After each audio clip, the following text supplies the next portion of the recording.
Alright, let's see. Spam check. Raisins check. What else can I have? It's supposed to be Weirdsgiving this year. Oh, hi! Welcome to the Justin Zone. Well, I'm getting ready for Thanksgiving. Well, I should say Weirdsgiving. I decided this year, why be thankful for everything when you can just be thankful for all the weird things in life? You know, like Honey Boo Boo. And, you know, a dollar make you holler, Honey Boo Boo. And, like everything else that's out there, like that little thing they make for your hair that goes in your, it spins your hair around. It's a plastic thing, just a plastic thing. Or Schnoogies. Come on, you can't tell me they're the weirdest thing ever. Anyway, this is just Justin Zone's, this is the Justin Zone's Weirdsgiving special. Let's get started.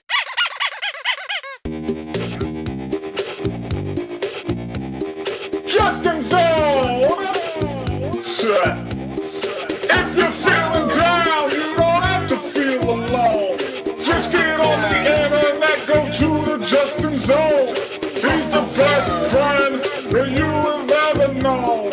Yes, boys and girls, it's time for the Justin Zone. Throw your brain out the window and enter the unknown. Now don't adjust your screen, you're in the Justin Zone. Throw your brain out the window, forget what you've known.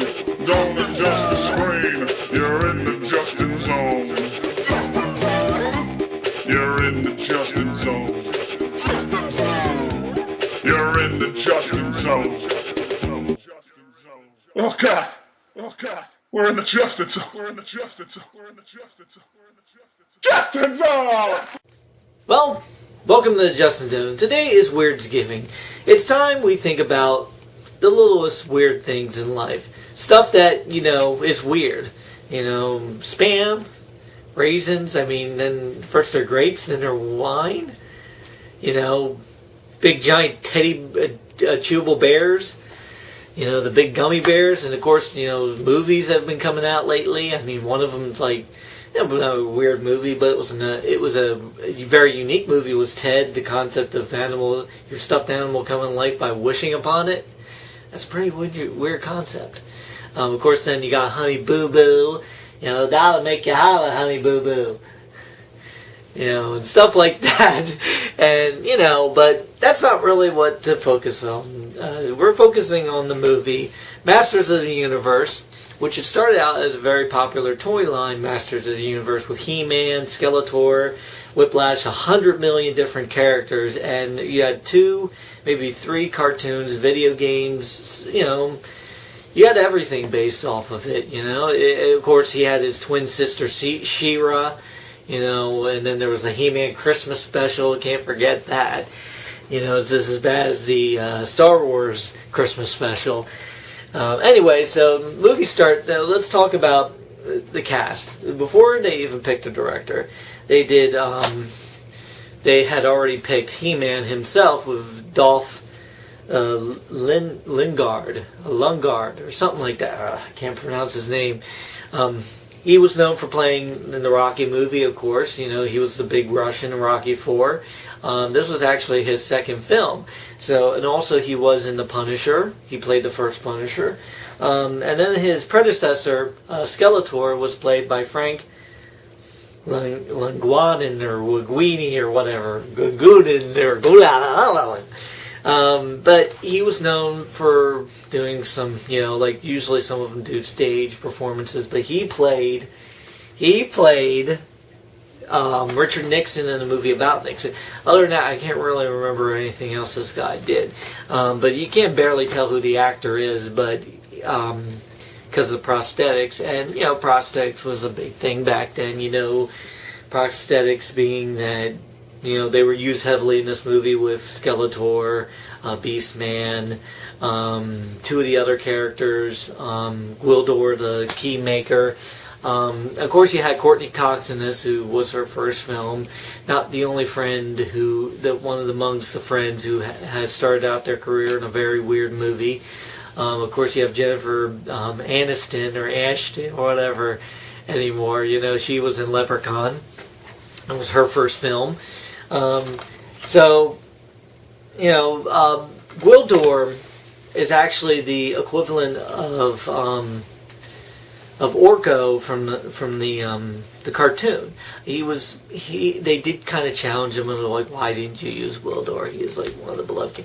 But it's like, why do you always have to use these characters? And first off, CGI was not used as much back then as it is now. So I mean, it's possible today, but back then it wasn't really possible.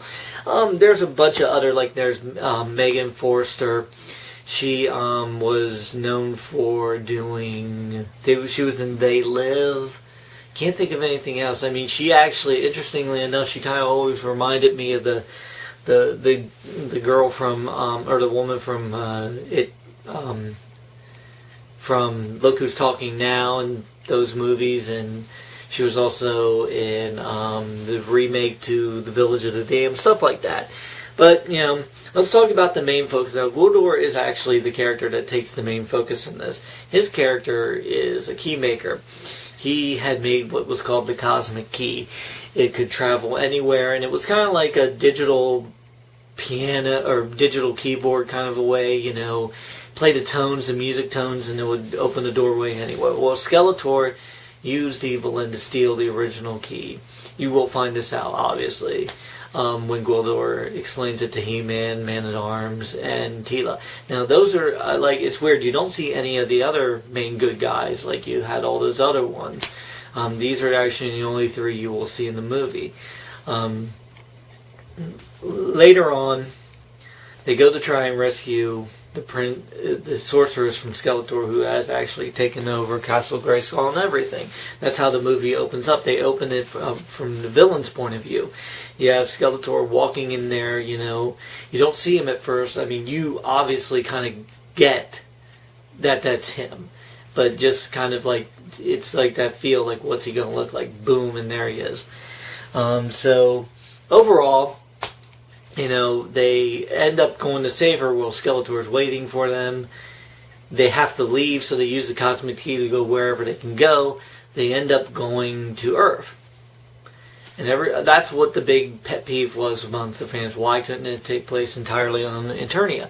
Well, big back in the 80s was the whole idea of other people from different universes, dimensions, stuff like that, going from their time or from their planet or from wherever they are onto Earth and having their big epic battle there. Big and fight and epic battle. So, you know, I mean, for all it was worth, it's a great movie. It brings to life some of the characters really well. You have He-Man, you have Skeletor. You know, they didn't, like, Skeletor, honestly, is, like, really, really well done. Like, he doesn't look exactly like a skull, but, you know, you can tell. You know, and oddly enough, they had been planning on a sequel. They did not have the money to get the rest of the money, but they had costumes and everything ready. Now, that's the big thing. Those costumes were actually used in a different film. It was called Cyborg. It has, well, Jean-Claude Van Damme. The end of the post-credits kind of do give away that there will be a sequel. As I said, I don't give away what else happens. You just have to enjoy these movies for yourself, you know. So anyway, this is Weirdsgiving special, you know. What weirder movie does talk about on Thanksgiving than a movie with a guy with a big sword? Hey, you kind of come handy when you want to carve up that turkey. So you go out and you enjoy Thanksgiving, you know. Thanksgiving, go eat some turkey, you know, watch some football, enjoy some pumpkin pie, you know, sit and listen to your relatives and your family members that, you know, stuff like that. You know, but this is Weirdsgiving. Don't forget to remember the weird things you have in life. You know, if you think of them, write to me on Facebook about them. I'd love to hear about your weird things. So again, happy Thanksgiving. This has been the Justin Zone.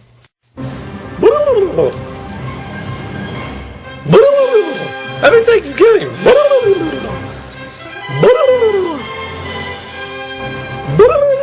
At the Justin Zone! Gobble, gobble, gobble!